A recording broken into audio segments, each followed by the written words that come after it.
So, Yajuj and Majuj. Strange wordings. They're actually two words. Yajuj is one and Majuj is another. And when you say it in Arabic, for an Arab who listens to that word, Yajuj and Majuj, it's a very harsh and coarse word. It comes from the root word of ujaj, to be dry and to be harsh.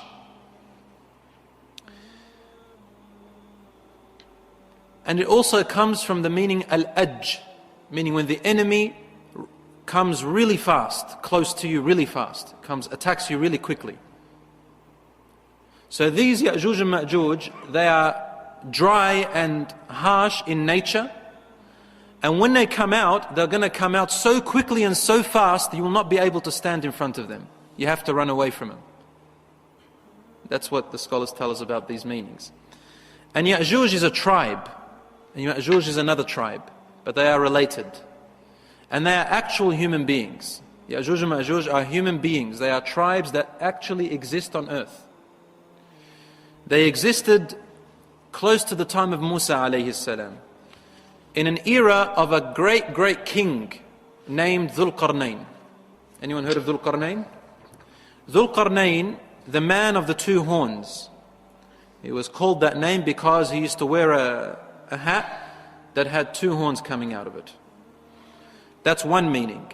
Another meaning, they think why he was called Dhul Qarnayn, the man of the two horns, means the man of the two eras or generations, or the king of the generations, because qarn means horn, and it also means in Arabic generations or eras. The point is that Dhul Qarnayn was an extremely powerful king, and he was a worshipper of Allah, a righteous, just Muslim king, among the best that ever existed on earth. And he had so much power, so much authority, that his kingdom reached almost the whole world. Why do I say almost? Because there were parts of the world where civilization hadn't reached yet, as today. But whatever existed in that time, wherever civilization reached, Dhul Qarnayn had power to there, right to the end part of civilization. And Allah subhanahu wa ta'ala talks about Dhul Qarnayn in Surah Al-Kahf.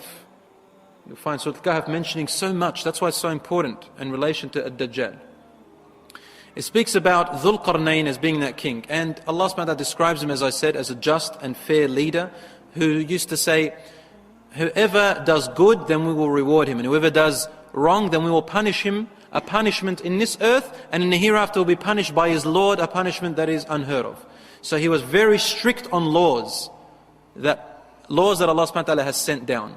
And he was very rewarding and generous for those who do good. So everybody loved him. And he brought justice this way.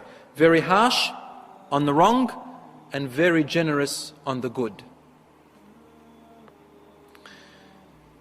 And Allah tells us about Dhul Qarnayn, describing his amount of kingdom, saying that, in a very allegorical, beautiful way of language in the Quran, saying that Dhul Qarnayn, he reached a very far distance in land. He used to go around the whole world to see who is being oppressed, who is doing good to reward them, bringing justice between people. He used to physically go out with his army like that, looking everywhere as far as he can. That's what he spent his life in, traveling the world and applying justice and worship of Allah subhanahu wa ta'ala everywhere he went.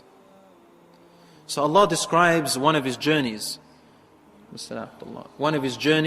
by saying that he went one time to establish justice, and when he reached, Allah says in the Quran, حَتَّى إِذَا بَلَغَ مَغْرِبَ الشَّمْسِ وَجَدَهَا تَغْرُبُ فِي عَيْنٍ حَمِئَةٍ.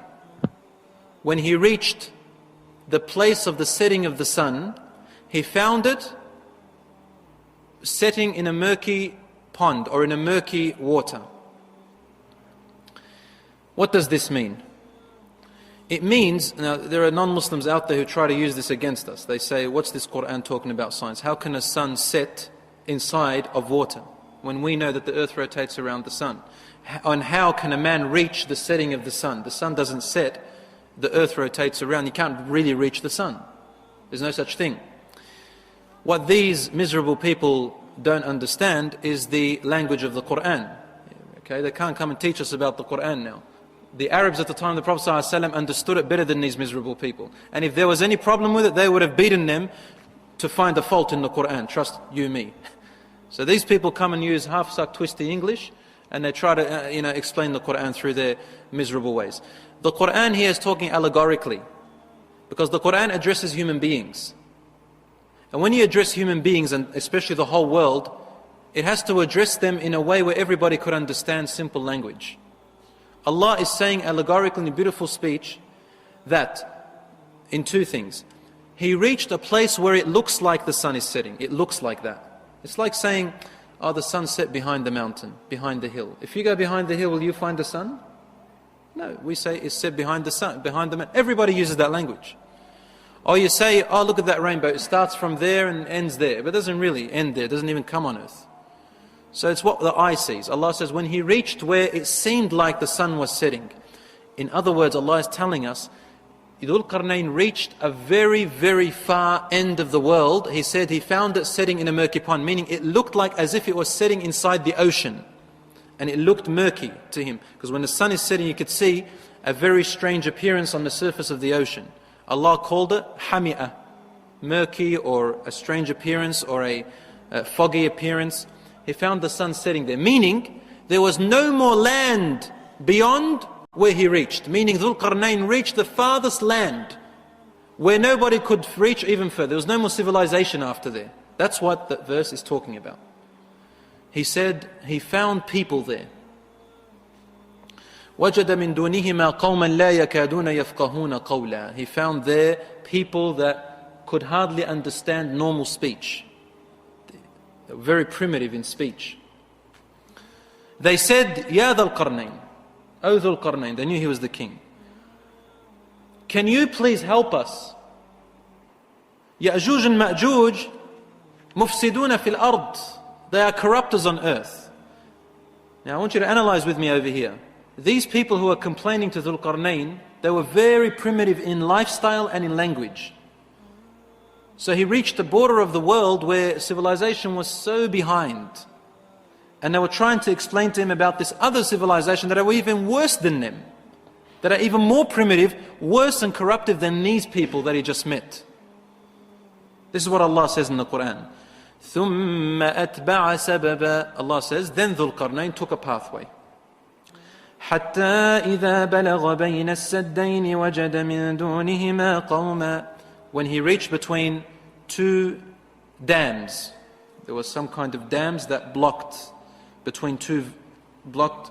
city or a village or a town. لَا يَكَادُونَ يَفْقَهُونَ قَوْلًا. These people could hardly understand normal speech, very primitive. قالوا يا ذا القرنين إن يأجوج ومأجوج مفسدون في الأرض فهل نجعل لك خرجا.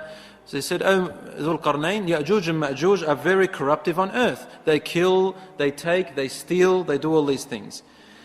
Can we give you some help, bring you some people to help you do what? على أن تجعل بيننا وبينهم سدا. So that we can help you to make a barrier between us and them, so that they can't come to us and they can be cut off from the world.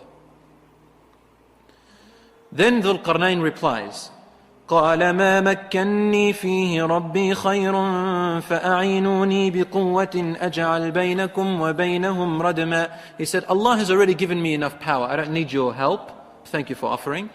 But what I want you to help me with is just a little bit of starting off the foundations of the wall.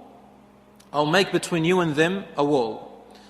آتوني زبر الحديد. Bring me some of your Zubar al-Hadid. It's a kind of metal, like brass, very strong metal, that can withhold any kind of environment, climate change, doesn't rust very quickly. It doesn't rust at all, and it doesn't break. Zubar al-hadid. So it's the metal that cannot get rusted.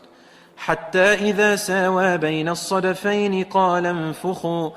So he built it in such a way, he said, that he ordered for them to blow heat. So he melted it. And he melted it and molded it in such a way that it became so solidified, so strong through heat and through steel, that he said, حَتَّى إِذَا جَعَلَهُ نَارًا, he made it melting because of fire. He said, آتوني أفرغ عليه قطرا, bring me this other type of material that I may add to it, قطرا, that will make it extra strong. So the whole idea here, Allah is telling us that He built a wall or a barrier or a dam, something that was so strong, so impermeable, that nothing can reach and nothing can break it down anymore. No climate, no people, no weaponry, nothing. Allah says in the Quran, فَمَا اسْطَاعُوا أَن يَظْهَرُوهُ وَمَا اسْتَطَاعُوا لَهُ نَقْبًا. He said, no one was able to break through it, and no one was able to overpower it. It was such a strong wall, impermeable to anything.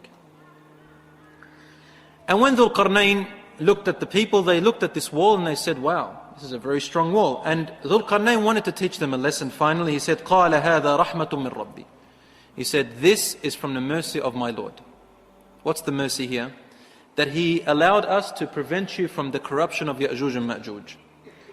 Then he said, فَإِذَا جَاءَ وَعْدُ رَبِّي جَعَلَهُ دَكَّاءَ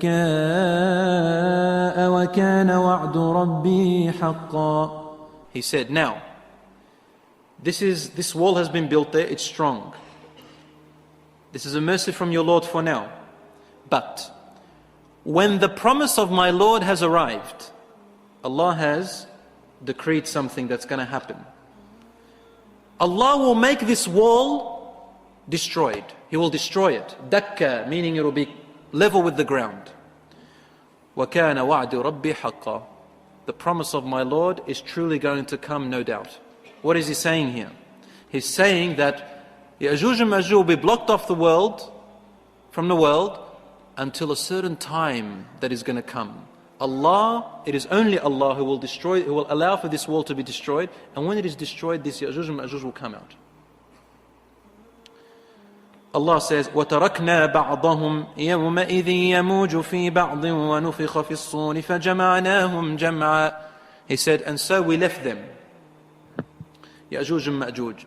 We left them, and we left the people like this, in this way, Yajuj and Majuj away from the people, and they living among one another. Allah says, but we will surely bring everyone, including Yajuj and Majuj, everyone back when the trumpet is blown.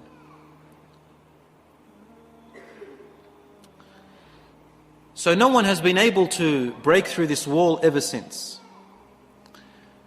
And Allahu A'lam if anybody has ever reached that place.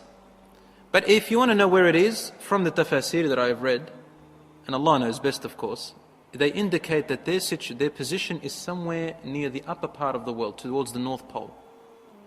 So towards the Russian areas in that sort of region, higher up towards the North Pole area. And Allah subhanahu wa ta'ala knows best exactly where they are.